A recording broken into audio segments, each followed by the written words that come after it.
First of all, I want to thank everyone for being here and welcome you to the MOAD Open Mic.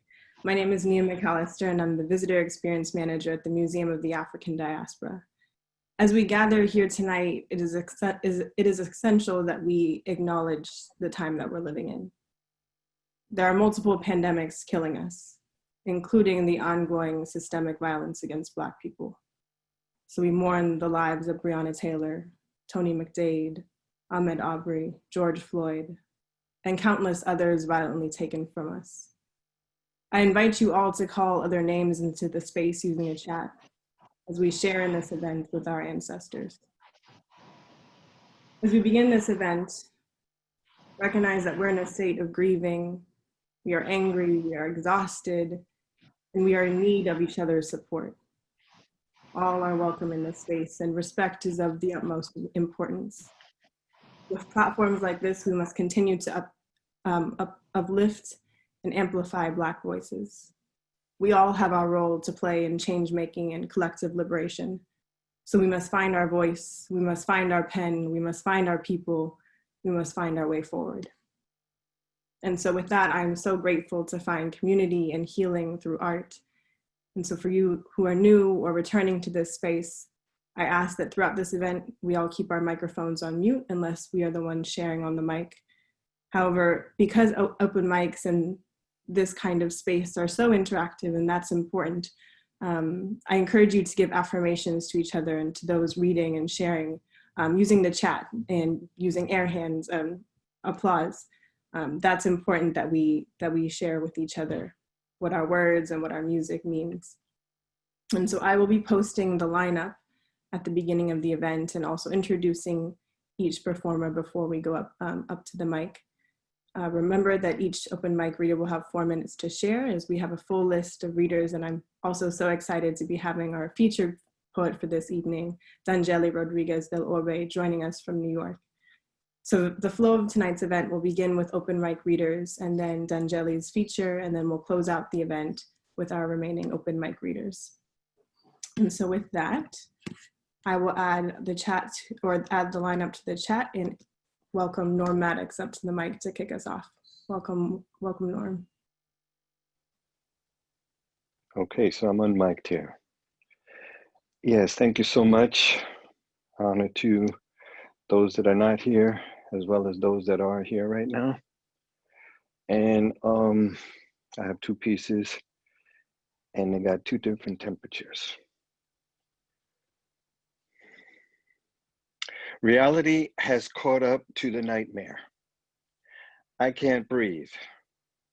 Dreaming of being in life over my head, immersed in the challenges of society. I can't breathe.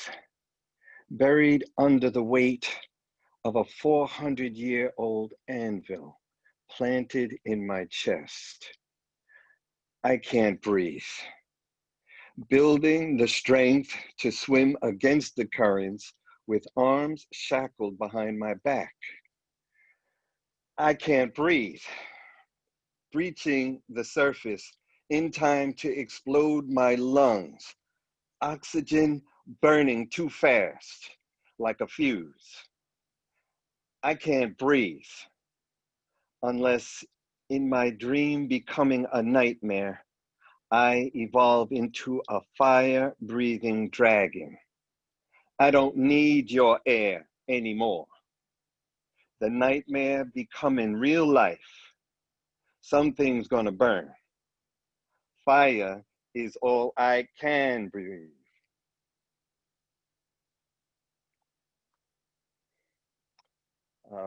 This other has a different temperature and it might flip in a different direction. A middle passage. Between you and me, the distance you had to travel to come to take me away from my mother, to bring me back to your stolen mother. You thinking I'm one thing, me knowing I am just other than you.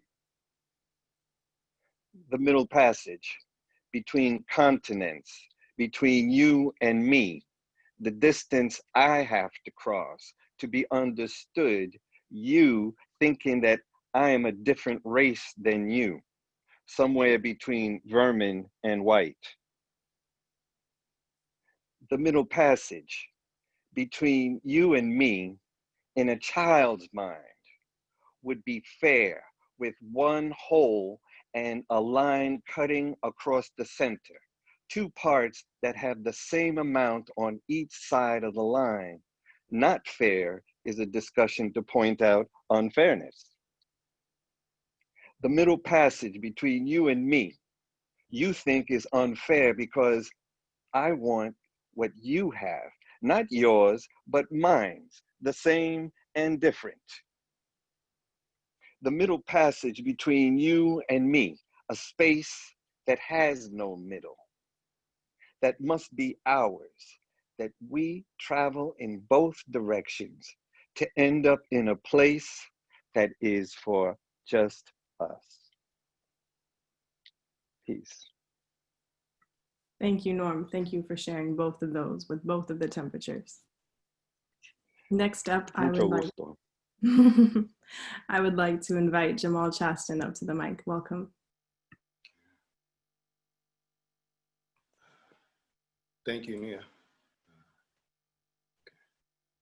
Little music in the background.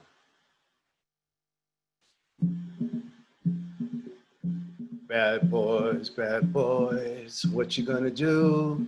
What you gonna do when they come for you? Bad boys, what you gonna do? What you gonna do when they come for you? They came by sea, by way of floating cemetery, trading trinkets, copper, and guns for human flesh. They came on horseback, wearing pressed white linen over their grotesque costume faces, leaving blaze in their rear view. They came in carpools, processioning to swinging trees, and crowds came and formed vile, venomous gatherings, gawking at human flesh as it tightened and stiffened and swung and creaked. Bad boys, what you gonna do? What you gonna do when they come for you? They came with suits and ties, campaign buttons and lies, bringing white tooth smiles that have left Black folks sobbing for decades. They came with record deals. They came with multi-million-dollar contracts. They came with Super Bowls and Olympic medals, sponsorships, and NBA titles. Bad boys, what you gonna do?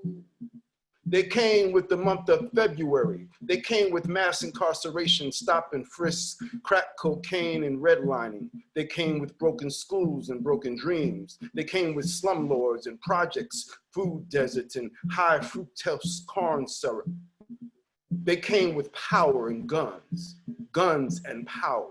They came with denying me my rights. They came with handcuffs and fire hoses, German shepherds and bulldozing, battering rams and illegal search and seizure, assault weapons, tanks and tear gas, billy clubs and fear. They came with fear. They came with fear, hate, and assumption. They came with fear, hate, and assumption. They came with fear, hate, and assumption. They came with stacks of bricks. They came and they went. They came and they went. They came and they went. And they keep on coming. The popo, the popo, the popo, the popo, the popo.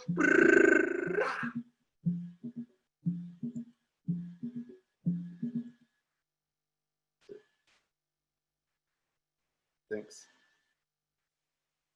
Thank you so much for sharing them all. Thank you. Next up to the mic, I would like to invite Stacy Montez. Welcome. Good evening, Ania. Thank you. This is new to me, folks. This is my virgin exploration into Zoom, so bear with me and sharing my poetry.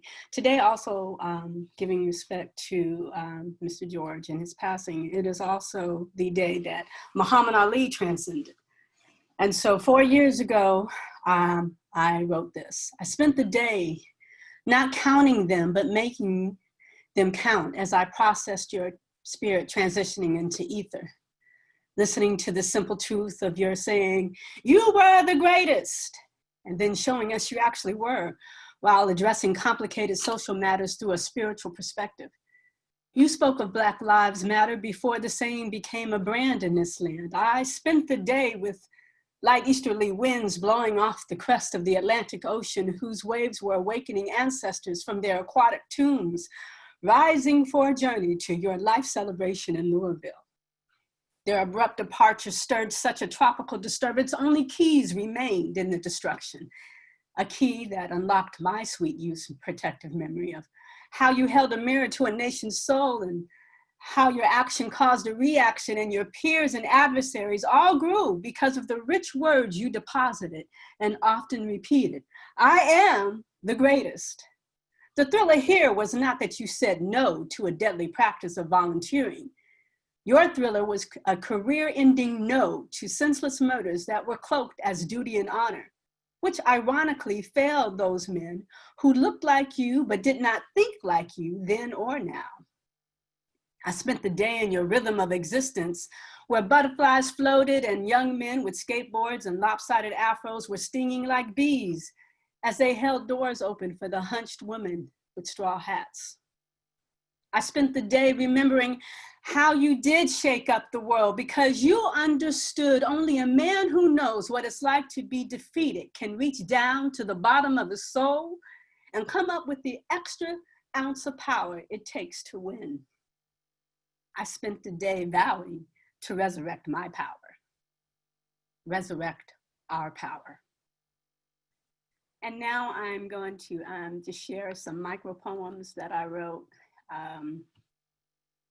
And bear with me because, like I said, I'm new to this. So they are basically haikus and quite quick. Bang, bang, pop, pop, pop, rat-a-tat-tat-tat. Black life gone too soon. Everything that my womb holds is massacred by your cowardice acts. Sacred salsas sing spiritual melodies, saints worship and dance. And this one I wrote this morning. Ancestors, forgive me for feeding the wrong wolf. Indigestion freed. That's it. Thank you. Thank you so much, Stacy, for sharing. And as your first time, that was incredible. Thank you. Welcome up to the mic, T. Watts. Thank you, Nia. I'm glad to be here, everybody. Good to be here. I'm honored to be here, as I'm sure we all are. I have two today. First one I wrote a couple of years ago, and I've never read it in public before. It's called Off the Top of My Head, Separated from My Body. A wisp of smoke, perceived psychic plea from our core before we choke. The fire next time, of which Baldwin wrote, though Newark's Baraka questioned motive, the motif does continue toward the grand finale venue. Jesus wrote in the sand about it too. Hieroglyphic blues for the cosmos. Do we get it? Do we understand? Not close, not even almost. And my second one, I wrote decades ago. Somehow, though, it seems like it might be appropriate. Right now, it's called A Classic Death, in 3 parts. Part 1, death right, the pill is dropped. Ecology now, they scream, copping out. Real mankind rots. An earth poem would not bring you back. Born black, sharecropper's son, out of southern soil, come north, get wasted into the earth. It is real. Your death was not real to them. What bill was not paid? Frozen time as you lay helpless, drooling death comes that way. A funny trip. sounds, images. Turn down the volume, man. Can't feel the pain. What's down? Sounds, images. The light shines from east, west. Simone sang on. I shall be released. This night belongs to the devil. An anguished cry. Where is the demon who claims sacrificial brain souls? Death comes that way, a strange trip. Dying this Western death, our manhood rots. They still scream for unisex America. And this, smoke it, nigga, come down, nigga. An earth poem is what I need, no joints, initiators. The devil is present. Nigga, I feel him, yet am not dead. Are we gonna have a wreck? Initiators, shh, smoke it. The creator has a the creator has a master plan. Welcome to the age of peace. Nigga fading. Let me die at home in my sleep. Part 2, the passing. The TV knew. The DJ spun nothing but sad death. It comes that way, a weird trip. Sounds, images. The phone rang as the devil appeared on channel 4. He lay drugged by a doctor, dying, unclothed. He asked for water, barely, unable to drink. I drank in his stead. Doctor speeding eyes wide, knowing no cures. The devil smirked in the corner in police costume. Doctor, he may die as the sun rises. How many pills did he take? What time is it? Family, black. He can't breathe. Help him. Doctor, he can't breathe. We have no facilities. The sun rises. What time is it? Part 3, aftermath. Figures weeping. The sun shines even as they mourn.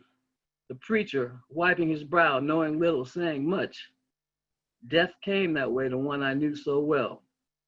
We partied afterwards, loving the feeling it gave us. The devils waited outside to vamp. Us not ready, waited to play their game. Devils. All right, everybody out of the car. They had guns. We had joints. Could only do as they beckoned. This is it, brothers. It's over. We got out to confront our assassins. They smiled, told us to get back in the car and get on with our niggerish ways. Thank you, T. Thank you for always gracing the mic. Thank you. Next up, I would like to invite Zakia. Zakia, welcome up to the mic.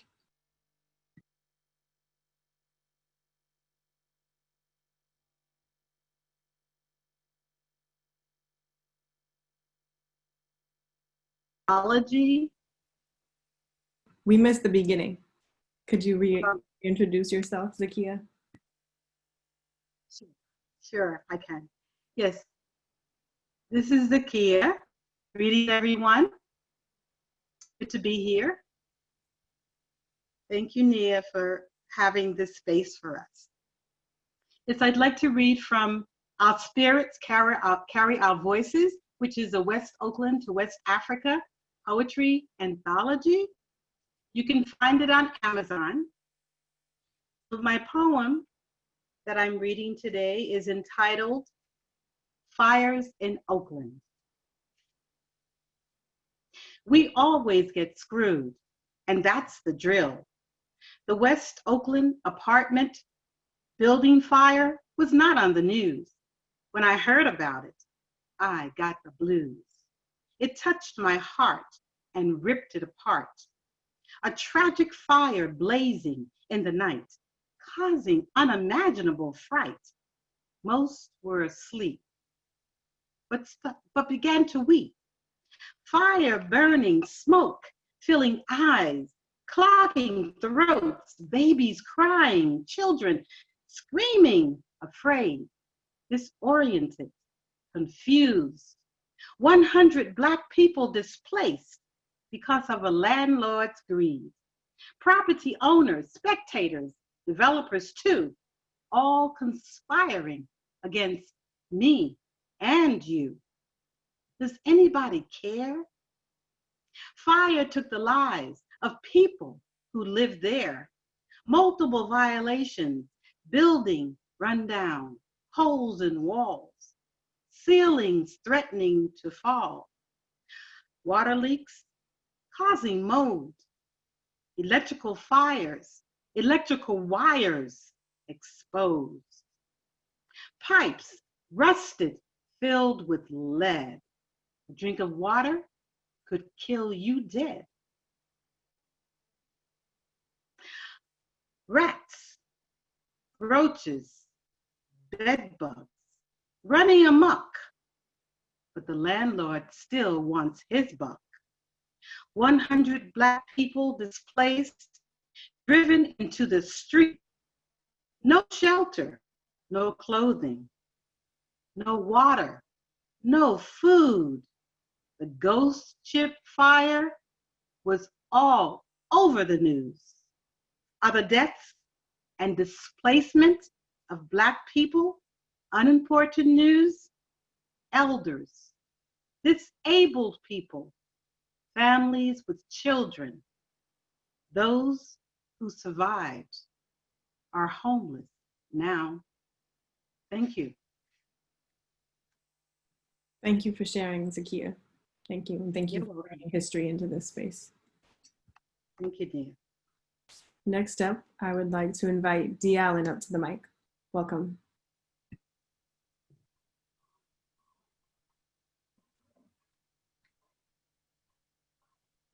Let me try to get my camera started first.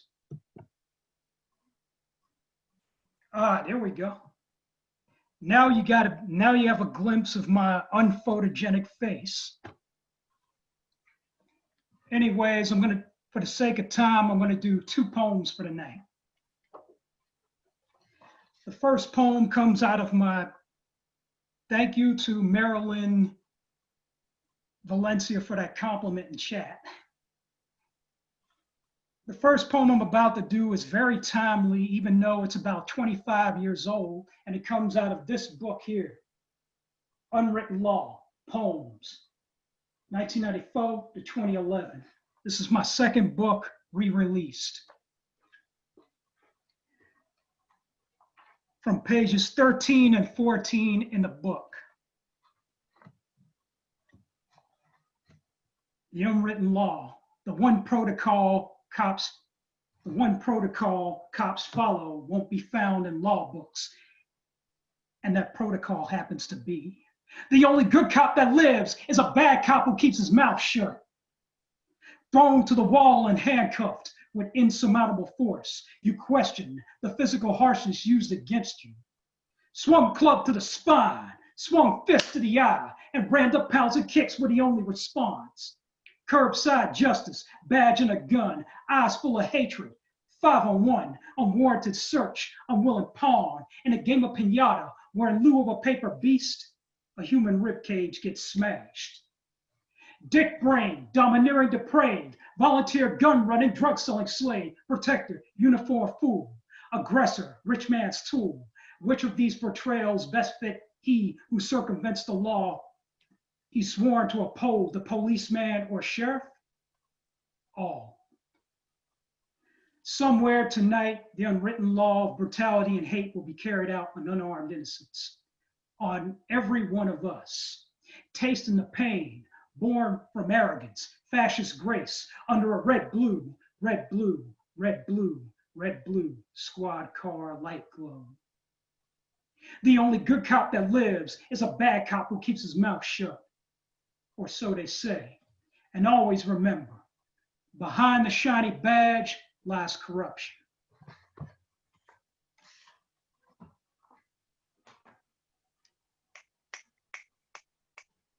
And the first poem was called Unwritten Law, the title poem to my second book, Unwritten Law, now available through Poe Press. It's 25 years old and it's still timely and it holds up today. I felt like it aged well. So if you like what y'all hearing tonight, either press the reactions button on the lower right-hand side of your Zoom keyboard for clapping or thumbs up, or write a comment in chat.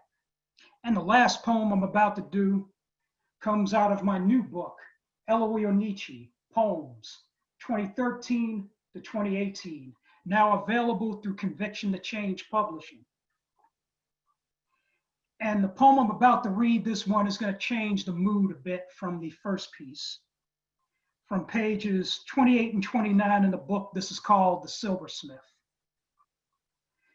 It took a silversmith, a Chalagi silversmith, to give 7 clans, his tribe, a unique voice. In the early 19th century, the Chalagi silversmith, had found scattered by the wind snow white leaves not seen on any bushes he knew. Curiosity drew the silversmith, the Chalagi silversmith, to closely examine snow white leaves bearing unusual marks he couldn't read. Inspiration stirred the silversmith, the Chalagi silversmith, to avoid using the hammer, anvil, sheet metal flame in forging new items his tribe needed. Imitation drove the silversmith, the Chalagi silversmith, to pick up a feather dipped in ink and copied 26 English letters, designed 60 mo behind them.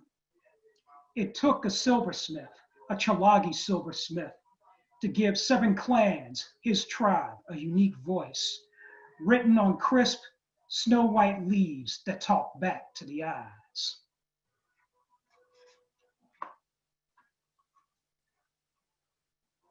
And that last poem was called The Silversmith, from pages 28 and 29 of Eloise Onichi. And it's a piece on the 19th century Chalagi or Cherokee Indian metal forger and linguist Sequoia, like the tree. Sequoia single-handedly developed an 86-character alphabet for his people, and he has gone down in history as creating the first written indigenous alphabet in America. Thank you. From this computer mic to your ears, I'm Dee Allen. Black and Native lives still matter. Thank you, Dee. Thank you for that reminder and for your poetry. All right, next up, I would like to invite John Chase Acevedo up to the mic. Welcome, John. Thank you for having me. Let's see. Picture this. A young kid who stands 4 inches over 5'3". Handsome looking brother, kind of like me. And he proceeds. Why don't you do us all a favor, turn that Spanish music off? The dark-skinned sister sitting next to you can't possibly like or even understand half the stuff she's listening to. Come on, man, she's darker than I am. Silence and it on the downtown number 6 train. It got so quiet, you almost heard her mouse fart. And the lady walks up to the young man and says, excuse me, young brother, but could you keep it down? You're pretty loud. The kid takes a step back. He says, ¿Qué? What? Que viva Puerto Rico. I'm loud because I'm Puerto Rican. Now I'm upset. I can't believe this young brother just said that he was loud because he was Puerto Rican, even though y'all know some Puerto Ricans were pretty loud. So I step up to the young brother and say, excuse me, young brother, what does Puerto Rico mean? Silence. I could see tears about to formulate in his eyes, and for the first time, I'm like, yes. I'm so glad there's a delay on the downtown number 6 train. I pick up my backpack, tap the young brother, I tell him rich port. Puerto Rico means rich port, so please don't be confused by this red, white, and blue you've been force-fed. Let's talk about your red, yellow, and green. Red for the blood that was shed from your ancestors. The yellow for the gold that was found on its ports, and the green for your land that's so fertile. Please don't get it twisted. Being Puerto Rican doesn't consist of how many Big Pun or Fat Joe verses you memorize, because dead in the middle of Little Bitty Italy, look. Some of you are so proud of your culture, but you don't know diddly. Being Puerto Rican doesn't consist of how many salsa moves you know, or how many times you can walk down the street with salsa tunes in your ears and hearing the air drums, tiki-dum-dum-dum, tiki-dum-dum-dum. Being Puerto Rican doesn't consist of how many times you picked up your Puerto Rican flag and went to the Puerto Rican Day Parade and waved it at J-Lo. Who, by the way, this chick ain't been Puerto Rican in the last 6 or 7 movies she's made. And I'm a little sick and tired of the I'm just a little Puerto Rican girl from the Bronx. Oh yeah? Let's keep it real. If that was the case, why would half your movie shot in LA and not Castle Hill? And he turns back around, picks up his backpack, turns back around, looks at me and says, well, there's nothing else for me to say. And I'll tell him, you know what makes me most angry, brother? He said, I shouldn't have to tell you this because me, I'm Colombian. I'm not Puerto Rican. Thank you.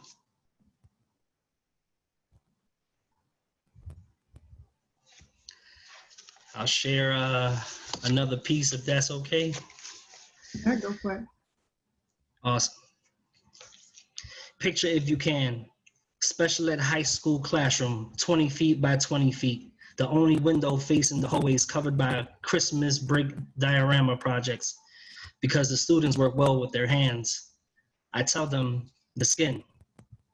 When you read the question on the Regents exam or the state exam about the largest organ in the human body, you answer the skin. Nothing else matters.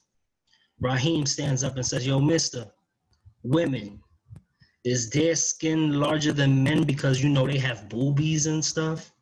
Or because when they get pregnant, their stomachs stretch out and then get sucked back in like balloons?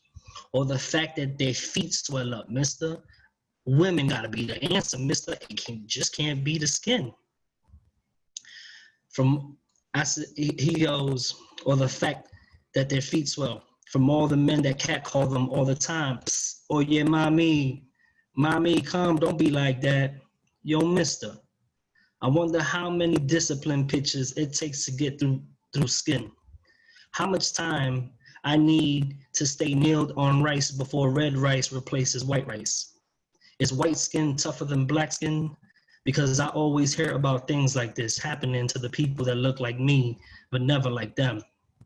He points to a picture of a white male with a smile on his face.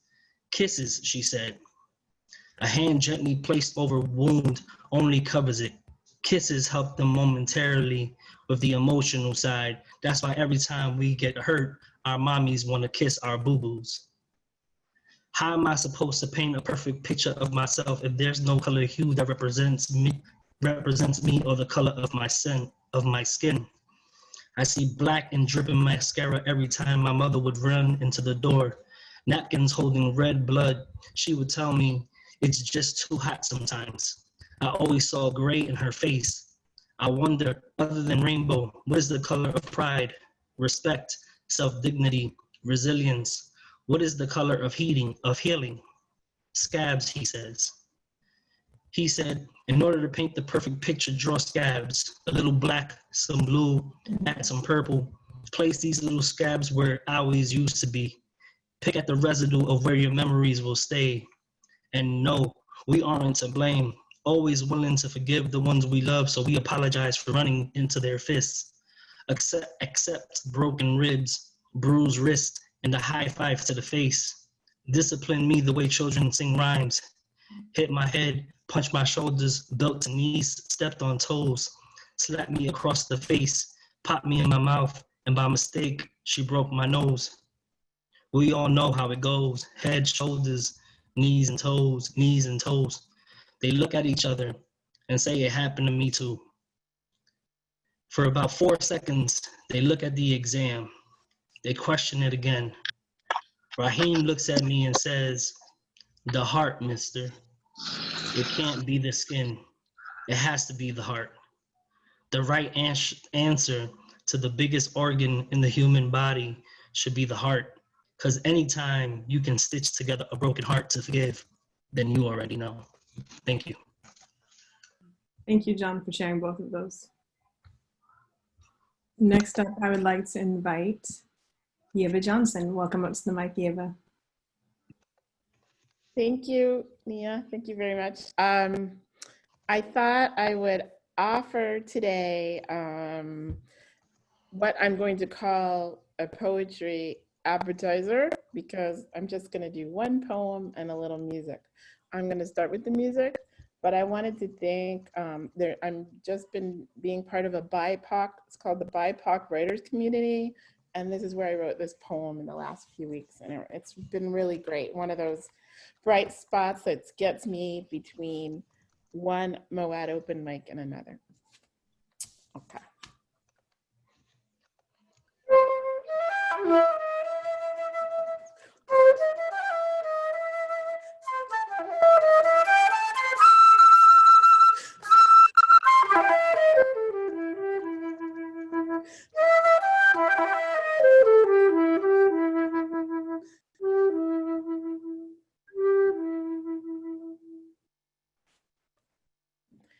The poem is called Bringer of Life, with gratitude to Otis Redding and Anastasia Renee.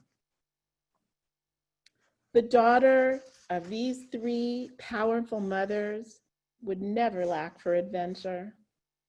It was just about 9:30, and they were sitting on the dock of the bay, Iyamija and Octavia Butler's fledgling herself, when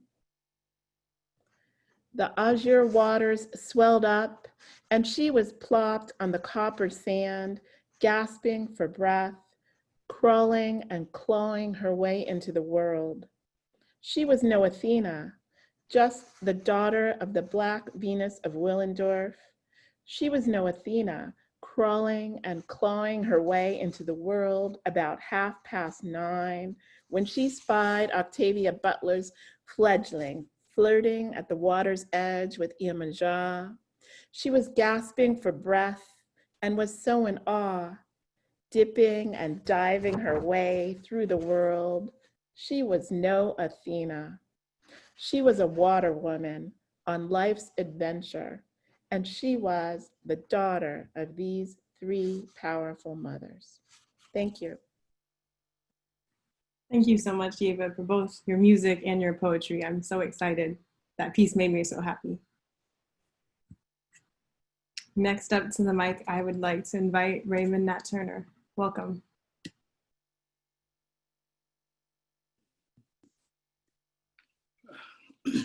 This piece is called Essential Work.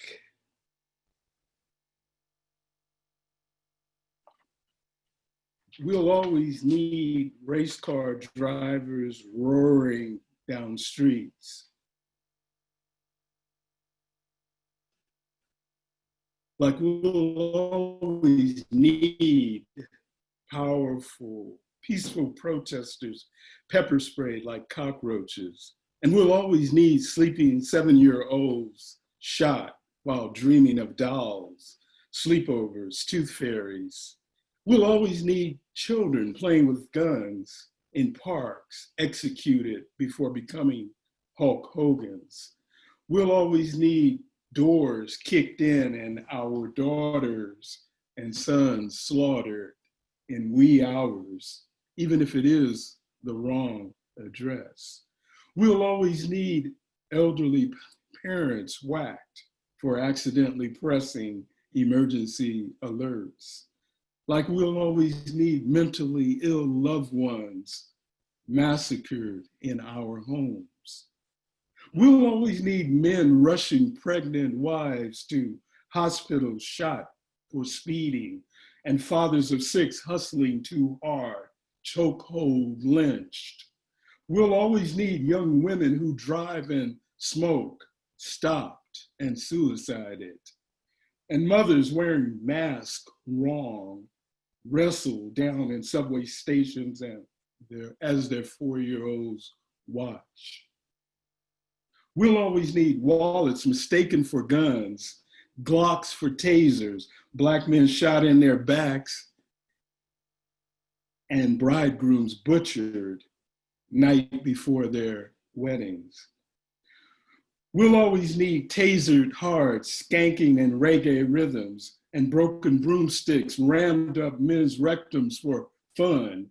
We'll always need bruised, bloodied, disfigured faces, eyeballs dangling from sockets. We'll always need drugs and guns planted, growing into cases, concertina wire, COVID-19. We'll always need right hooves raised, testifying to judges and juries of peers on the need for knees on necks 56 licks or 41 shots serve to protect poverty.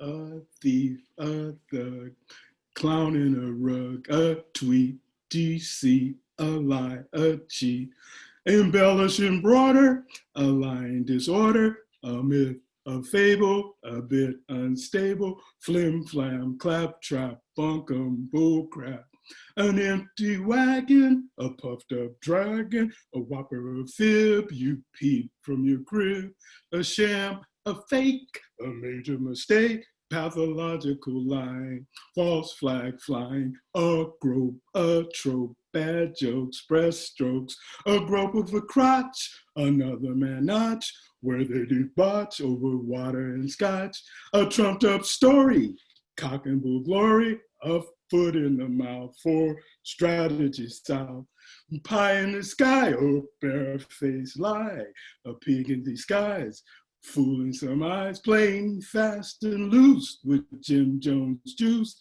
a masquerade, a Nazi parade, a fake great nation, same plantation, a bug in the hall, a fly on the wall, a great big whale, an ongoing tale, a parade in July, another big lie, a wink of an eye, enough outcry.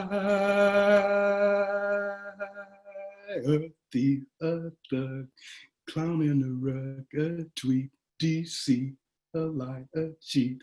Time for feet in the street, sustaining street heat.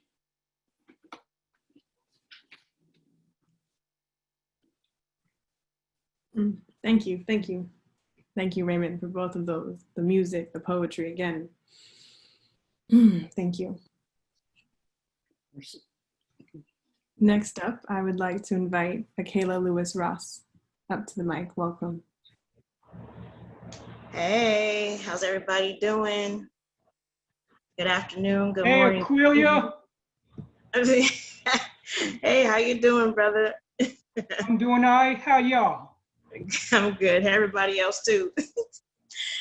I'm gonna do two quick ones because I'm really tired today. I'm on deadline for journalism stuff. So, okay, so I'm going to do Illuminate, then the next one will be focused on hard-headed women. And this is from my book, Stop Hurting and Dance, published by Pacino Press. So the first one is Illuminate. The sun rises and sets, wishing you well on your journey. The sun's day you could not forget. Illuminate me, magnetic. The bright star illuminates me along the way. I am awakened. The path seems clear. Illuminate me, constant. In the distance, I have things to achieve. I must believe that this thing between you and me is real. Gifts I'm blessed with, gifts that I must share. I've been trained. The journey has been long, I admit. Sometimes journeys don't come with maps. One has to figure it out. And I know without a doubt that I will regret the voyage. And again, I must set sail and glide along the easy shore. I tilt my head up toward the sky to meet you. Illuminate me, radiant. The next one is hard-headed women. With our hands, we build nations, uphold solid foundations, sketch pyramids amidst the muck and grime. Our hands, calloused and bruised, have stories to tell.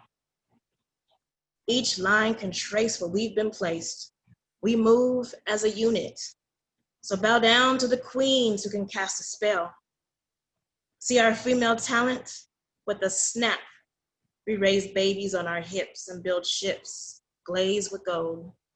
The stories remain untold. See, I met these hard-hatted women, those hard-headed women who defy the status quo and have the audacity to stand up for what's right. making demands just because, standing up for a cause just because we can do it. Bless y'all, everyone. Right now, I know you're must be wearied and tired as I am, but there is something within us that I call a push, faith, mercy, grace that kind of helps us continue on with the journey. And even though somebody says you can't do it, you know you can do it. So get out there and figure out what you're supposed to do in the times that we are in. Bless you. Take care, everyone. Thank you so much for both uplifting us with your poetry and the work at the end. I think we all need Thank you, Aquila. Thank you. Bye, y'all. Bye, Dee. Next up, I would like to invite the wonderful Tarita McKell up to the mic. Thank you, Aquila, and thank you, Nia. Thank you, everyone. You know, this is like we go to church every day of the week practically now, because we need to listen to each other's voices. And so I'm going to do a couple of quick ones. I have a book out, Synchronicity, The Oracle of Sun Medicine, and another in the City of Emeryville Poetry Anthology, Pencil Writes a Dream. Okay, this is Judge Not.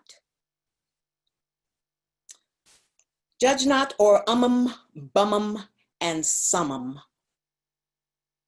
A people without vision will perish. They tell us, judge not, lest ye be judged. Doll monkeys demonstrate what we are to imitate. Hands cover ears, eyes, mouth. We ask, what does this mean? Do you want us deaf, dumb, and blind? Parishioners answer, hush, the good book reads, we send you out as sheep among wolves. But are we to be deaf, dumb, and blind among them? Quiet, they say. Judge not, lest ye be judged. We ask, judge not, who is the wolf, while we are sheep? Silence, they argue. Toss not your pearls to swine. Toss not our pearls to swine. Judge not, who is the swine, while deaf, dumb, and blind? It is a commandment. Judge not, lest ye be judged. I send you out as sheep among wolves. But why deaf, dumb, and blind? Be silent. You ponder too many questions, too many questions. Have faith. Whose faith? Why are we not to see the wolf that may devour us, nor judge who is the swine we are not to give our pearls? Annoyed smiles answer, come into the parish of worship. All will be taught and explained unto you. We question this word parish. Their good book reads, a people without vision will perish. Why did they exchange one vowel, creating another vowel? Why does parish and parish carry the same sound? Why must we do what doll monkeys do? Why hear, see, and speak without truth? We question the rules of the churchman. We will not be silent. We will listen and watch how wolves prey. August 15th, 2015.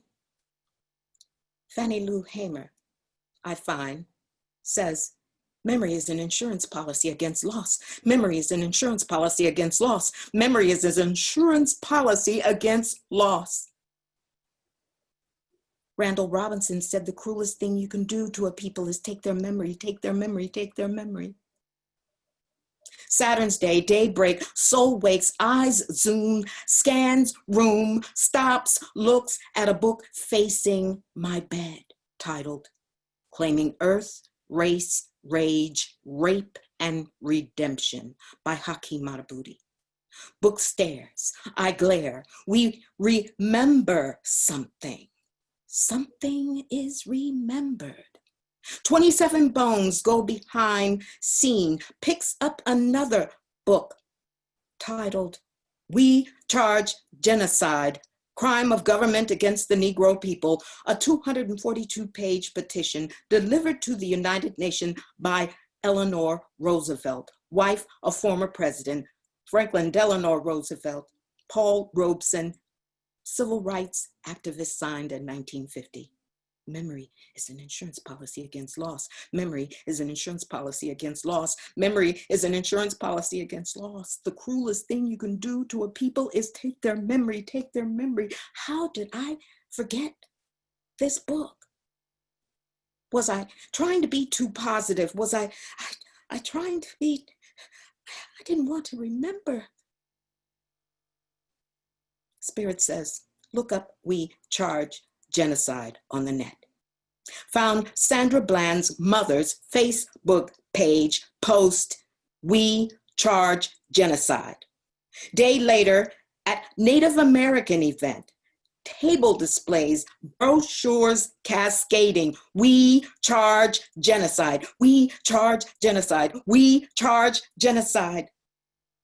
3 days after, I attend Tongo Eisen Martin's book signing titled, We Charge Genocide 2.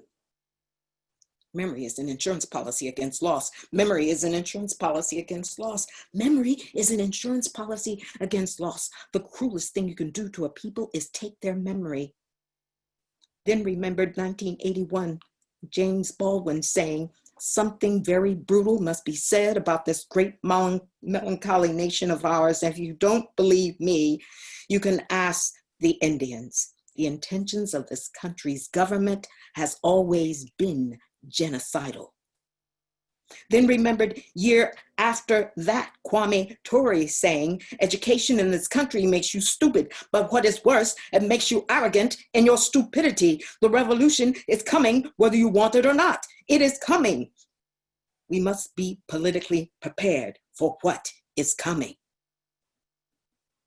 Then in 2006, 55 years after the first petition of We Charge Genocide was delivered, the late great President Hugo Chavez of Venezuela addressed the UN stating, the hegemonic pretensions of the American empire are placing at risk the very survival of the human species.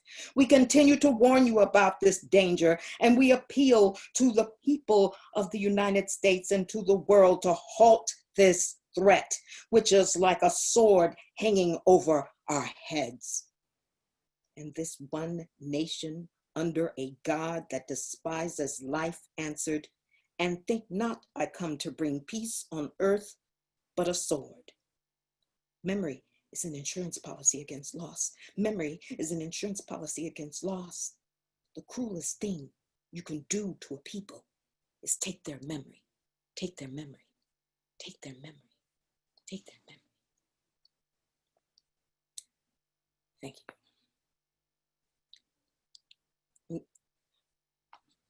Thank you so much, Tarita. You bring necessary power into this space, and every time blow me away. Thank you. Thank you. So with that, I am going to share a couple of pieces, and then I'm excited to introduce our featured poet for this evening. And so I have 2 pieces to share with you all. The first of which is entitled, Say Her Name. They locked up history today, barred the doors, threw away the key, and called her truth false. 4 walls between her and her children said, hush. These walls not for talking, only home wrecking. It is here we learn grievance cannot be rehearsed.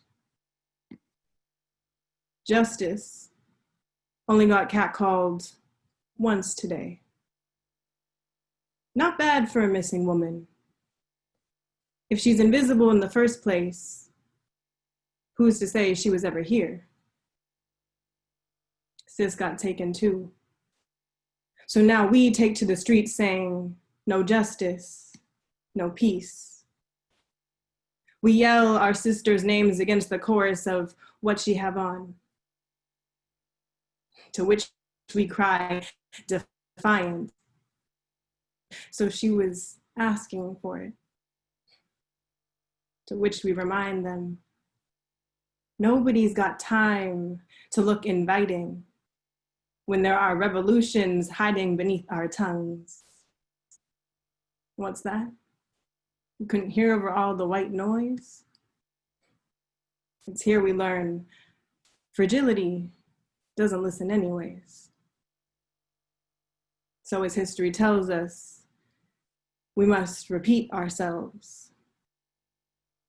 No justice, no peace. And then I have a new short piece that I've wrote in the last few days. It's been very surreal for me. I'm calling in here from Oakland, and there's so much movement happening on the ground that I'm so excited to see. But it's been so unnerving, I haven't been able to sleep. I hear both the helicopters circling, and somehow I still hear the birds speaking and singing as I'm up late. And so this piece is entitled Birds of Prey.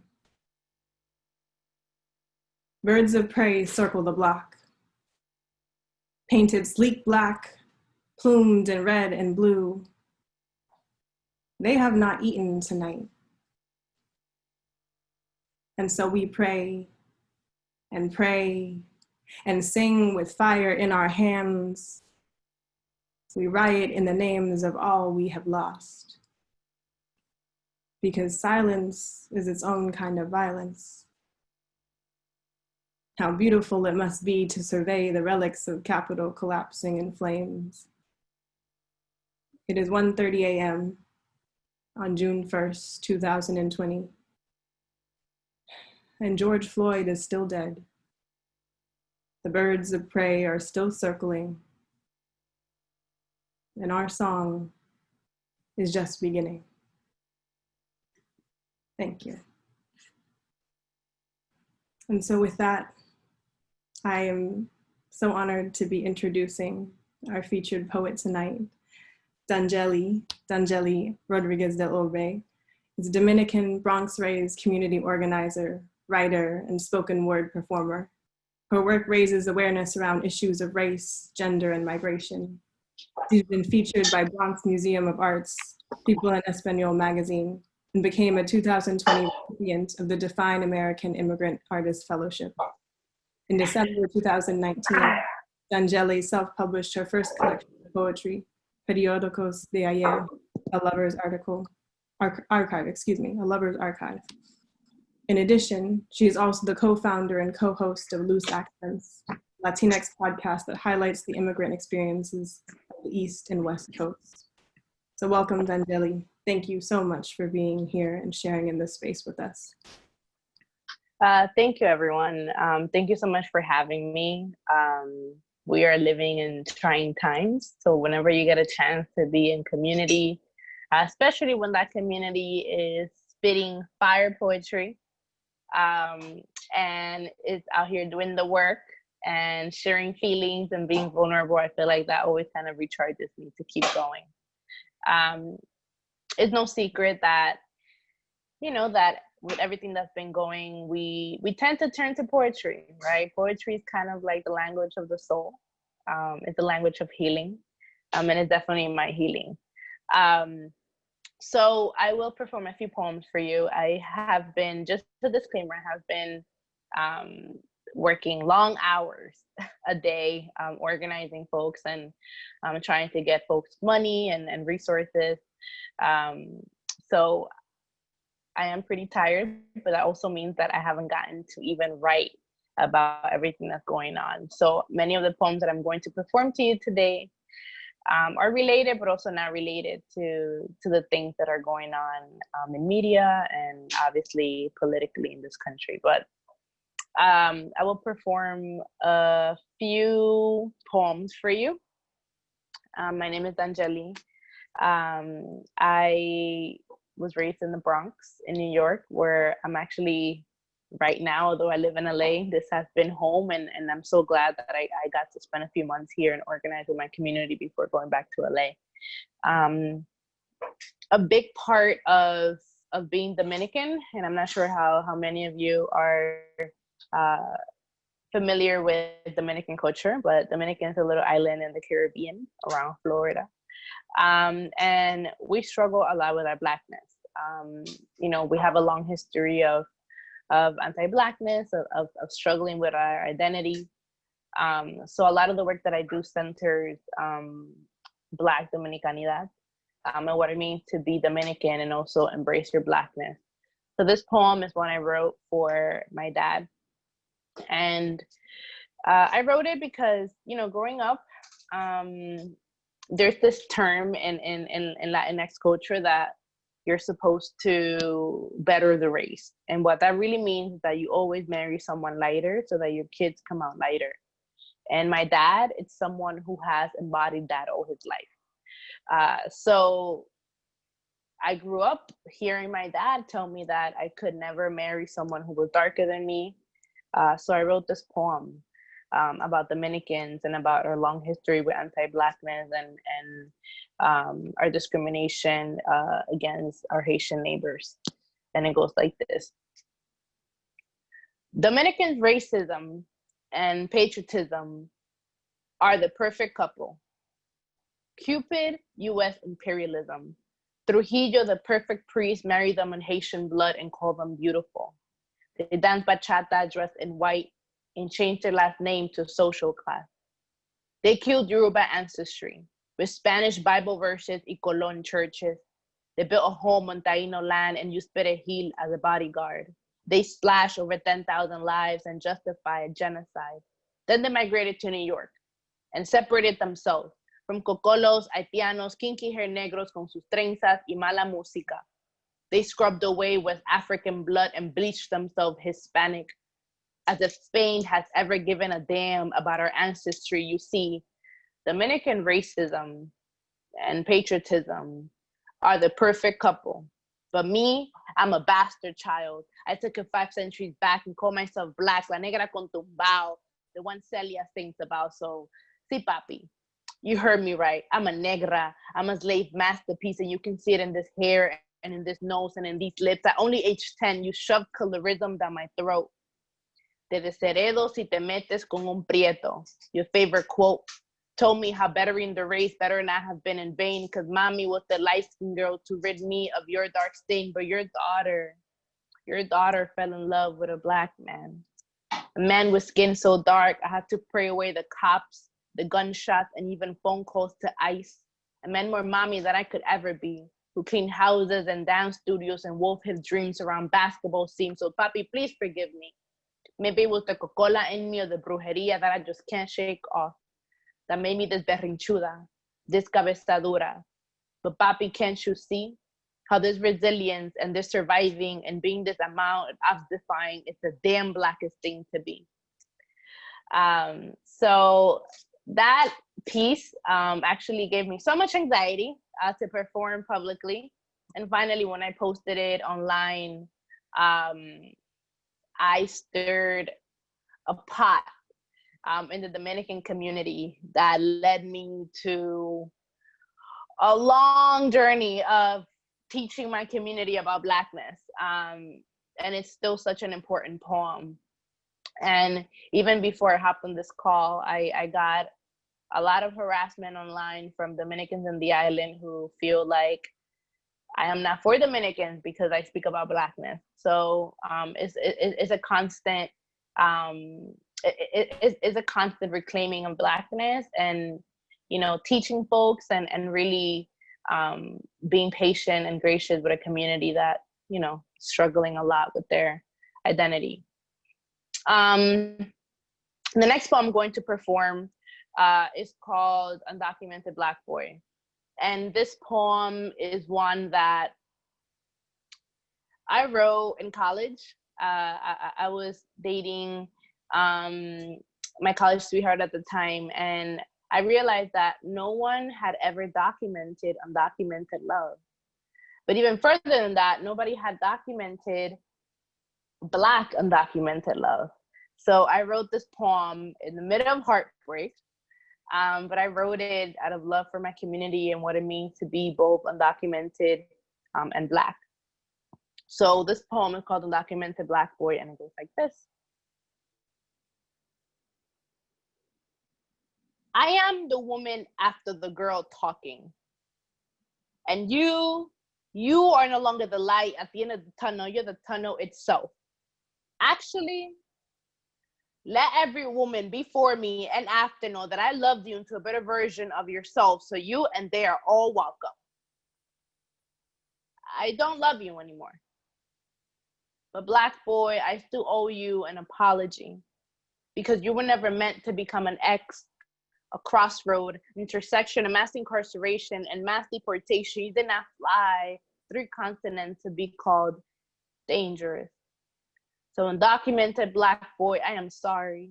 I'm sorry that they used you for target practice. Now when the guns don't work, they use deportation as an alternative, that they loaded the rifle with xenophobia and racism and renamed you 2 birds, 1 stone. But if I can make a metamorphosis out of every argument we ever had and every toxic word we ever whispered, I'll turn them into love letters and I'll deliver them straight to the heart of every bigot who hasn't been blinded by the beauty of your smile. Undocumented Black boy, when they call your smile a grimace, when they call it talking back and snapping back, when there are too many witnesses to take your life, so instead they ask you for your papers, remind them that there's a Dominican woman you done did everything to who still forgave you. An atheist, you made believer enough to pray for you every day to come home. You make the impossible possible, so how dare they mess with you. Undocumented Black boy. 5 years have passed since we moved on, since I opened up my wings and let you go, but I'm still waiting on your call. The one that comes at 3 p.m. when you finally swallow that pride and you whisper those 3 beautiful words that will crack me open like ice does. On New York City sidewalks, I slip and fall all over again. Call me up on a Sunday afternoon and finally tell me, Danyeli, I'm safe. Don't you worry about my deportation or my death anymore. Undocumented Black boy. I still pray your best friend never calls me crying, sobbing because the cop confused your hands for shotgun, your whip for resistance, and then calls your existence illegal. I hope I get to see a day that another woman creates a child with your eyes, with your birthmark. I hope I get to see the day that you walk down the aisle dressed in nothing but survival. Prove to me that prayer do in fact work, because I get to see you grow wrinkled and old with the woman you love. You see, the only thing more painful than you moving on is you never having the ability to do so. So do so. Live, breathe, because there's an atheist Dominican woman you done did everything to. But till this day, praise for your safety. I think a big part of the narrative that we must keep in mind, that is often not spoken about, especially within police brutality, is that, you know, ICE and the police are one and the same. They're law enforcement. They were created to police people of color, Black people, and Black folks, Black immigrant folks are at the intersection of that. Recently, there was a man detained. He did an interview at one of the protests, and ICE used facial recognition and tracked him down. And now he's detained and being detained, basically processed for deportation. So it's important for us to keep in mind that immigration and police brutality are one and the same, right? And Black folks, especially Black immigrant folks, need our protection from both. So that's why I wrote that poem. And then the next poem is a poem of my mommy. And I wrote that poem at a point where my mom was very, very mad at me. And I I wrote her a letter, pride, right? So I wrote my mom a letter apologizing, and I never gave it to her because I was so scared, and I was prideful. But I finished that letter, and I finished it after Trump took office, and I found my mom making a list of all the things that she wanted to send to DR, in case, ICE came knocking on the door, and in case she was ever detained and put in deportation proceedings. So I wrote this poem for my mom. And I wrote this poem for all the, immigrant parents that are often forgotten in the narrative. So it goes like this.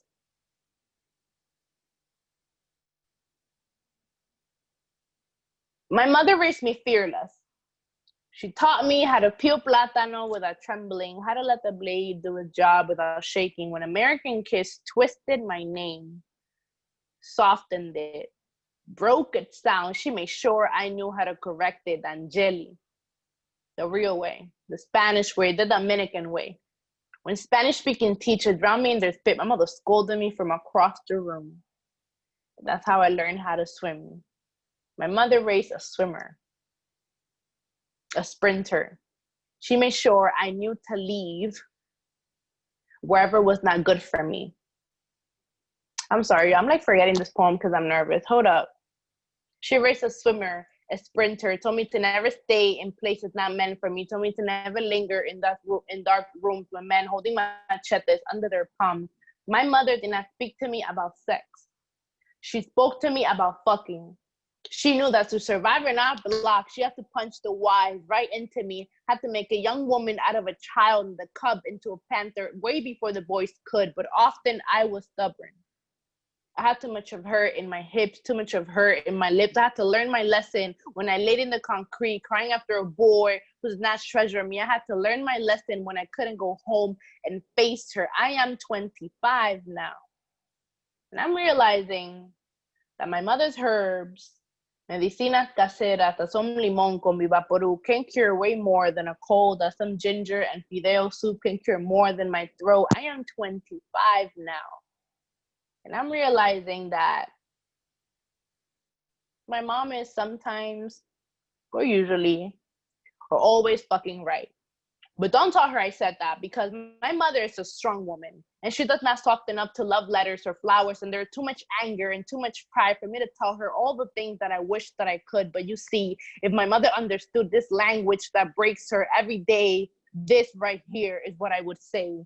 Mommy, I know I'm a malcriada, and my temper is 3 hurricanes in one, and the boy chartreuse are always bad, and I know that I barely see you because I work so much, and I'm out in the streets teaching people know your rights, but you're home praying that I come home at night. And I know you tell me not to shout at cops or open my big ass mouth, but who else would do this for you, ma? You came here when I was 7, brought me here a year later, worked 3 jobs and paid for college, and they stabbed you in the back, called me a dreamer, gave me DACA, and then asked you to pack your bag. So mommy, I'm not ready.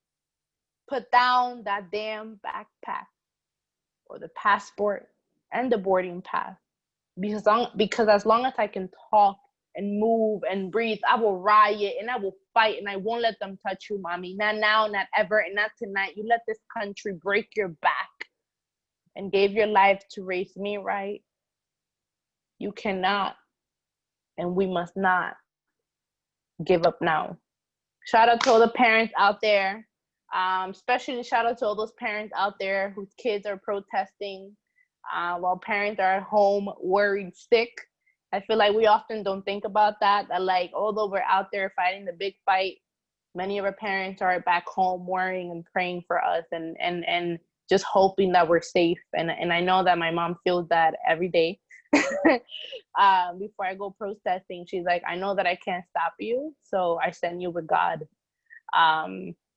And I know that I can't ever leave my house with my mom's blessing. So it means a lot to hear that. So the next few poems I'm going to perform are, they're love poems. Well, they're heartbreak poems. And I'm going to perform them because you know, many times we feel like, you know, poetry about love isn't many times groundbreaking. Like we think that love poetry can't be, love poems, I mean, can't be like revolutionary, but I feel like they can be. So I wrote Que Manera de Perder. Que Manera de Perder is a song by Ana Gabriel, which is a Mexican artist. And I wrote it at the time because I wanted to merge. I was moving to LA and I wanted to merge Dominican culture and Mexican culture, because Mexican music has such a big influence on me growing up. So through the heartbreak, I wrote this poem, and it's called Que Manera de Perder. So I hope you like it. The day we call it quits, Ana Gabriel's voice dances around the room, y llorando con despecho, I undress myself from English and find Tia under my tongue. I search for my heart in a Mama Juana bottle and Cuban cigar, and instead stumble across her disbelief, one hand to her hip, the other raised to La Virgen de Altagracia, and Mommy shakes her head as if to say, wasn't the last time supposed to be the last time? And before I can explain, que me duele como nunca antes, that you were a rare breed of kindness, Rocio Durcal y Miriam Hernandez enter the room and complete the Holy Trinity. And I throw my head back and wail, mourn our love like Cibao women do their relatives when they pass before their time. My knees buckle, my hands kiss the ground, and I offer my tears as ofrendas para el altar de este amor. And my grandmother, the same woman who wished my grandfather dead so many times, she still buys a bottle of Fabuloso and helps me clean my bleeding pride. And when she asks if we're still friends, I tell her friendship is an open target and this breakup pulled the trigger. What we had, outlined by chalk in the 2,790 miles between New York and Los Angeles. Pero en fin, sí nos quisimos.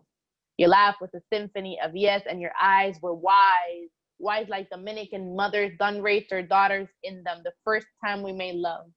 Before we dressed ourselves with the afternoon, you revised my writing, and I realized how wrong I've been about romance all this time. So even now, that goodbye rises over Times Square and finds me again in South Central. Remember that I'll still kiss the feet of all the women who raised you, that the shore is only shore as long as they welcome the waves back. So, como dice la canción, anda vete a ver qué encuentras y que te bendiga Dios. I love that poem because I love that song. But this next poem I actually wrote, you know, to Adele. If you haven't cried at least once to Adele, I don't know what you're doing, you know? Those are the best cries. So I wrote this poem to Adele, and I wrote it to Can Make You Love Me. And it was supposed to be a poem. By the way, that's not Adele's song. It's a cover, but I love the Adele cover. So I wrote this poem to Can Make You Love Me, and I was in the middle of heartbreak. You know, I'm a poet, and it's still one of my favorite poems because of some lines in there. I just feel like they're so witty. So I will perform the poem with the song playing. If we can just give it a few minutes. Okay. So here it goes. Can you hear me properly? With the song playing? Yes? Okay. So here it goes.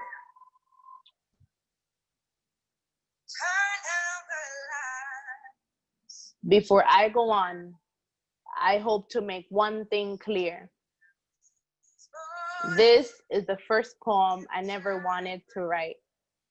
You see, too often when I write about love, I am emptying the drawers, dusting the memories, and purchasing a ticket of no returns. I seek asylum in these lines, like my heart is a casualty of war, and I refuse to write you into heartbreak. One day, I was to build IKEA furniture with you. Set your snores as my personal alarm clock. Build recipes with the women who make murals out of your accomplishments. I wanted to save this poem for you. Wrap it in a white dress to unveil with your mother in the audience. I wanted a priest to be the MC. My mother, my hype man. The altar, my stage. Turn my throat into boombox speakers and blast my metaphors at the reception. I was ready to throw an anchor overboard, land in your arms and call you home. Yet you self-ship on your own. Look to the skies for guidance until you found someone new. And I realized that the only fortune teller in this ordeal is the heart. And you can't force a man to stay, even if the galaxies sit at your behalf. So when that day finally comes, that you call out wife and your mother mija, yet I am nowhere in sight, and my best friend is forced to gather a congregation to sweep me off the floor, and our story is old, and my heart is blue, and my strength is borrowed, and your bride is new, I will still say I do. Wish it was me, I do. But still wish you the best, I do. Demand better from this day forth, I do.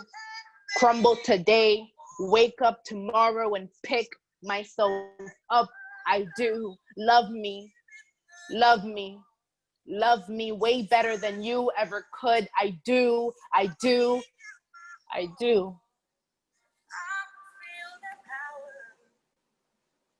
And if I could sing, I would sing the rest of the song, and that would be part of the poem too. But, you know, God didn't give me all those talents. So I'm not sure if I have any more time, but just wanted to say thank you for listening to me. Thank you for your comments in the chat. They kept me going, you know, even when I forgot a little poem here and there. They did keep me going, so thank you so much, and I can't wait to listen to the rest of you. And yeah, thank you for the space and for allowing me to perform my poetry, even in these times when, like, you know, we don't get to do this in person, especially through organizing. I feel like this is really what brings me joy. So thank you so much for having me. I hope you enjoy the poems. And, you know, let's have the rest of a beautiful open mic. Thank you so much, Danyeli. Your poetry, like, I'm feeling all the feels right now. And this whole night has brought me a lot of joy that I haven't felt in a while, and especially your poetry. And if there's any way, I wanted to ask, how can people find more of your poetry or support you or follow you? Either put that in the chat, or if you want to share right now, that would be great. With my poetry, yes, everything I post is on Instagram, and that's how folks find me. But you can also access those poems if you want them in written form or in video. You can also have them on my website. I'll type them up in the chat, and I also type up my Instagram in the chat. Thank you so much, y'all. Thank you so much. This has been such a great evening, and we still have a few more people who are on an open mic, so we'll continue. So next up to the open mic, I would like to invite Clarita. Welcome.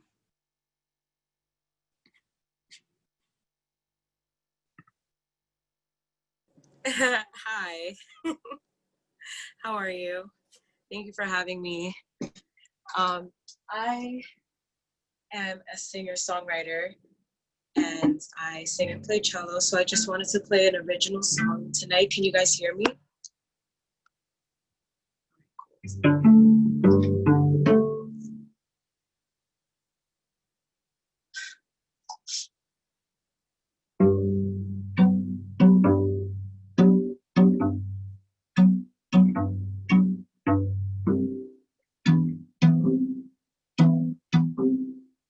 So I sit alone,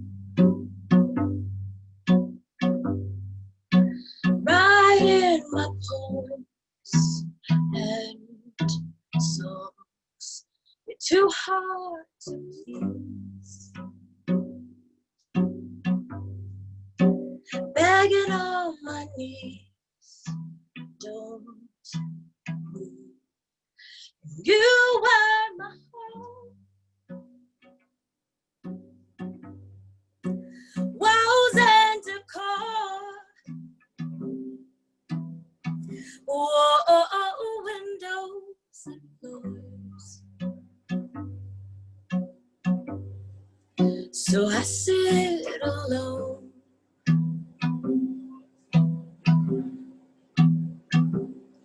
No one could see all that we had. The way you make me feel, I can't explain what's drowning our love. They wish they were us. Can't go back no more. Head in my hands,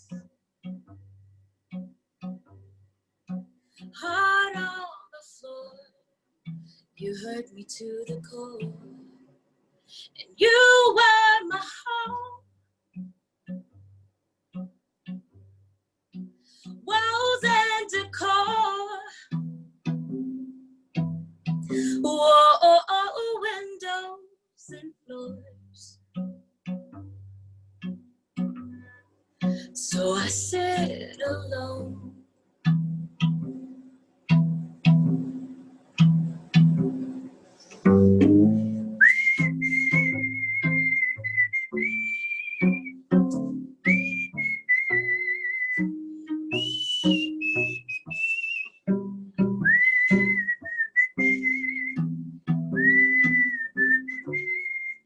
And you were my home. Walls and decor. Whoa, windows and floors. You were my home.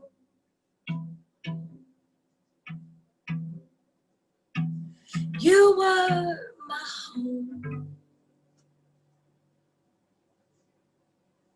Thank you. Thanks for listening. Thank you so much for sharing. I didn't know at which point I would end up crying tonight. Oh, stop. And it happens to be right now. Stop. I literally, honestly shed a little tear every time I sing that song myself. It's like, yeah. So thank you. Thank you for that. That was absolutely beautiful. And I think people are also curious where they can find your music. So if you have pieces to share. I am currently actually recording my EP right now. So I'll have some music out shortly, but I'll drop my Instagram handle in the chat. But thank you guys for listening. Thank you so much. It's absolutely Bye. Thank you. Ooh, okay. Next up, we have Melissa. Welcome up to the mic. Hi, can you guys see me? Yeah? Okay. My name's Melissa. I'd like to start obviously by saying rest in power to everybody that's lost their lives to injustice. That's overseas and also in the UK. Like, it has hit everybody really big. But I also want to take this time to let you guys know that, you know, we're here and we're in solidarity with you guys. And it would mean the world to me if I could keep in touch with some of you guys, and any organizations, any cases, any movements or anything that you guys are part of, artistic or protest, please, could you like pass it on so I can promote it as much as possible and have it like circulating over here as well, because we want to support as much as we can. I'm just going to be sharing one poem today. is titled It Rains. Lives have great days. Lives have gray skies. But why run from the rain? Why hide? It may fall, but I will keep walking by and by. A wise lady spoke about peace. Apparently, it was all down to me. Child, she beamed. Happiness is a byproduct. Sow, then reap. 'Cause from where we've came from and what we've seen, I really hoped finally, can we have a future that is white picket fences, a perfect dream? But we all know lives behind the scenes aren't always as easy as we make you believe. Some nights extreme cold, but winter must arrive. All seasons are cued, however, to change before our eyes. So why run from the rain? Why hide? It may fall, but I will keep walking by and by. Moments come and they go, but forever is all I choose to know. So many beautiful hearts armed with action, filled with hope, and they sit by the river of life's continual flow and rewrite lack and grief and loss and pain into rainbows that arch in overcast skies. Darkness must dim away when it comes time for day to be in all of its light. So why run from the rain? Why hide? It may fall, but I will keep walking by and by. Much to build, so much to see. And they don't know of barriers, no, they've broken free, they see what they can be. Sometimes no clear way, but clear self-belief. The world may not seem fair, but isn't this an opportunity? Experiencing the potential beauty of the everything. So why run from the rain? Why hide? It may fall, but I will keep walking by and by. Thank you very much. Thank you so much for sharing, and we feel the global solidarity and appreciate that. I'm sure at the end, folks here have resources and links that they can put in the chat, and I'm happy to email you more too. So thank you for being here in this space with us. That's excellent, thank you. Next up, I would like to invite Greg Black up to the mic.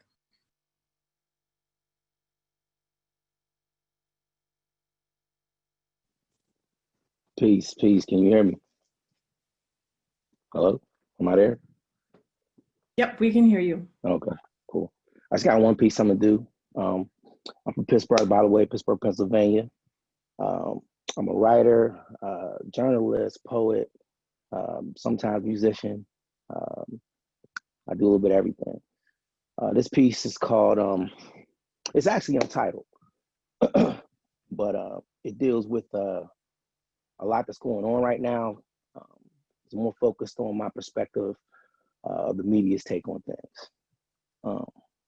Here we go. I dwell in Abaddon in Babylon where it is on constantly, so I gotta keep my wits about me, and my ill mind reveals its shine as it divides its lines properly, deciphering the spaces, places, days, and ways of these evil times. And daily I'm amazed I'm still alive past my 25 and still standing in this land where it would seem that we were born to die and set up to believe the evil dreams and schemes included you and I, not knowing that a bootlicking slave is all they seem to ever really had in mind. So with vicious visions, we've been in position by the vilest of villains and set up to be the victims of dream dealers and street killers with crooked cops on every block murdering our children so that they grow up numb and never having real feelings, trapped in the tallest and the foulest of abandoned buildings, left abandoned and empty-handed and short-stranded, but we still manage. Despite all of your underhanded plots and schemes to assassinate our goals, our aspirations, and our higher dreams. Turning the mothers and fathers of our revolution into crack fiends with cocaine dreams and stealing our tomorrows away from us today while the day is still young. And the other day, they just hung another young brother who I never met, but the tears that she and I shed, they were in common. In fact, they were one and the same. In fact, I could feel his mother's pain and it made me pause. Pause like a comma in a sentence, dot, dot, dot, leaving the paragraph indented in my mind screams as I let my pen spit as I create a new verse for a new day. That we will call the Black man's revival where we will spit the truth to your face without fear of your reprisal, because it seems that whether our hands are up or whether they are down, we find a way to murder our babies in the street anyway. So our lives begin to feel like the slaughter of the innocent every day. And you pursue the destruction of our innocences in every way, lulling beautiful Black minds into the dark abyss of complacency, causing us to tap out and tune into our digital daily dose of death, destruction, and pain. Broadcast right on our HD TVs and computer screens, right on our touchscreen tablets and mobile phones. So now right from the comfort of your very home, you can watch niggas die for free.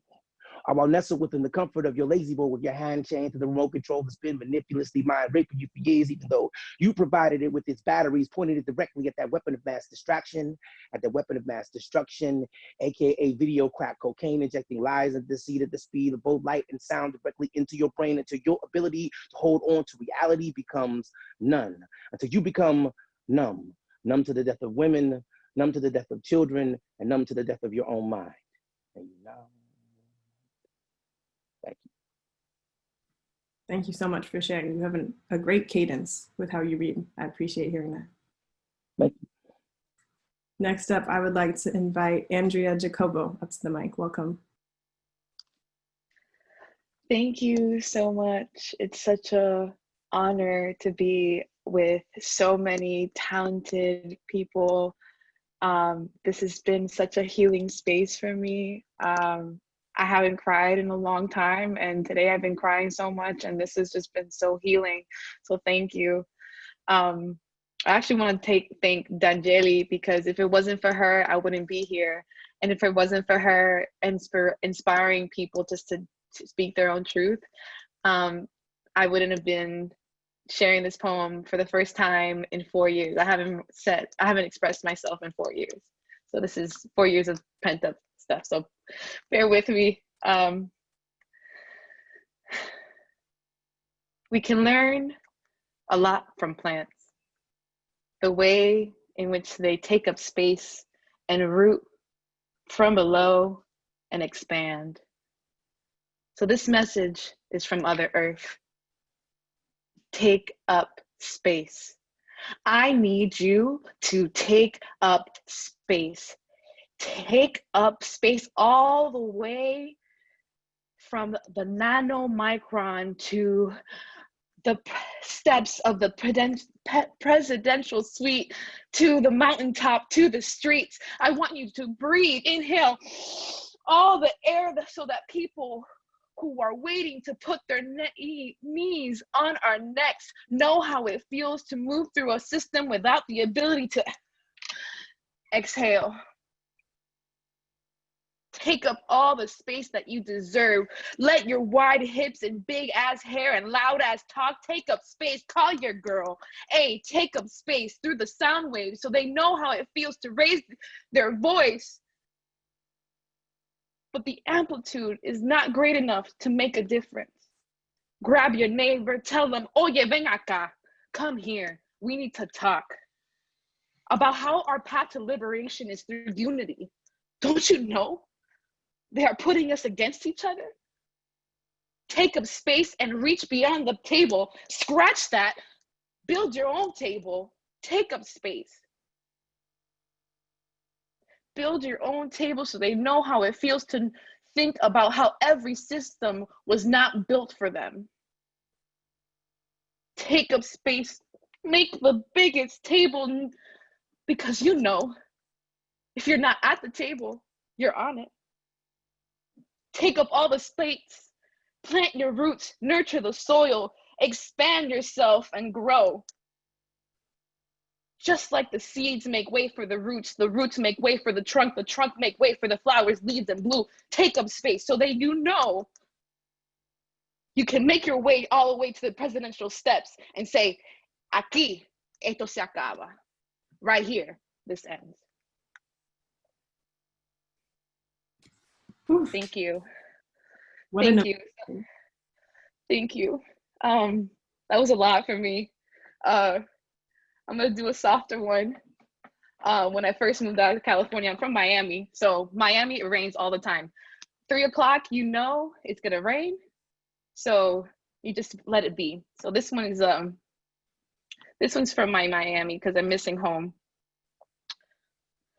It's called Missing the Rain. I miss the rain. The way it damps your nose and cleanses your soul. The splash of rain that takes you away, the sudden sprint without the umbrella for protection. It seems like no one in Miami owns one. We accept the rain as is and let it pass, just like the summer rain showers in July, August, September, October, all the way to the end of the wind season. The rain is a reminder of the universe-given gift of resilience. My curls, my fro, my frizz, the detector of the storms ahead, the protector of the rain, the reminder that I too can bounce back. The taken for granted sunshine that reminds you that sun and rain are like yin and yang, and the yang to the yin. I miss the rain. The heat that rises as the droplets hits the asphalt, the glistening streets, the thirst-quenched earth, Anita limpieza of the soul. I miss the rain. Ojalá que llueva café en el campo. I hope it rains and rekindle the relationship that I once left in the East. Gracias. Thank you. Thank you so much for sharing both of us and giving us that important reminder to take up our space. So thank you. And now I would like to invite up Shauna Sherman to close us out this evening. Thank you. Thanks for having me. I'm still working on poems based on runaway slave advertisements, which I think are still appropriate because it sometimes seems like we're still runaways nowadays. So here goes. There's phrases in here from those advertisements for all the women in South Carolina advertisements from 1730 to 1790. Here we go. If we are to depend on the vigor of the law, then so many of us robbed, our freedom absconded by the new white order carried out as if a confectionery, a mode for creating a sweet society falsely advertised. The country tends to the markets, a cotton habit lurking about Christ and church. This new relation, this vision distinguished by the name USA. Is it surprising she gave Mrs. Gordon, Mrs. Mackenzie, Mrs. Day the middle finger? She was not freed by his lordship. She was always free.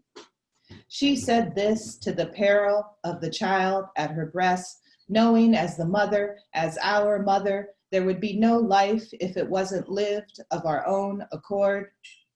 Through remarkable red lips, she shouted, "Huckster woman, old Negro, new Negro, I am not. Neither a white person nor a black person, but a human being." And she denounced the value of selling things in the name of her country, the Gola country, a stolen place where formerly we had long lived. For a seamstress, they said, it's remarkable she made her escape. A good seamstress, she stitched a stout blue handkerchief, a veil, called it an uncombed future that doesn't depend on the approval of a white person, as if saying to all of her children, receive the strength I possessed while being pursued. It's known thereabouts and here and now as the chocolate-colored imperative. And it was delivery of this news which set us off to roam the city after curfew. Thank you. Thank you, Shauna. And I realize we do have one more reader who will actually close us out. So I would like to invite Jose Garcia Martin up to the mic. Hey, how's it going? How's it going? All right, this is my first time here. I actually made my way here via a friend, Javier Reyes. You might know him. He actually recommended I check you guys out. I'm going to do two pieces and I'll let them speak. This one is titled Pennywise. I was watching the movie It, and upon closer examination, I began to wonder What if we have been analyzing it wrong all along? You see, the premise sounds all too familiar. The thesis resonates all too well with reality. An outside entity invades an innocent suburban community. The narrative unravels that this outsider slumbers for years and only awakens to feed. He consumes fear and metamorphoses into the express image of the phobia of those which he feeds upon. You know, like some sort of super predator.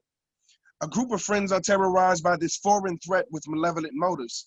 This heroic clan band together to keep their streets safe from this destructive menace. What if we have misread the plot, misplaced our alliance? What if we have misperceived the protagonist and antagonist? What if the entire time the story is told from the wrong perspective? Like, what if clown is code for colored and Pennywise only paints his face to conceal the consequences of his true color? What if instead of embodying the fears of others, they only project their fears upon him? So every iPhone looks like a Beretta. Every bag of Skittles resembles an AR-15. Every loose cigarette, wallet, car keys, water pistol, insert object here looks like a weapon of mass destruction. And every boy looks like a fully grown man, and every black man looks like a snarling monster with claws drawn, fangs prominently protruding, and a bloodthirsty gaze. You know, like some sort of super predator. What if Pennywise never shows his true colors because he knows his prowess breeds insecurity, and that insecurity is manifested as fear, and that fear is exhibited as hatred? So when encountered, he looks more terrorist than teenager, more atom bomb than adolescent. Maybe it was referred to as Pennywise because a penny denotes the lowest denomination of US currency. Sort of how the lives of many black boys have been appraised in the economy of it was either me or him. This is more than a matter of inequity, but iniquity. The true monsters masquerade behind fear, fear within the hearts of men.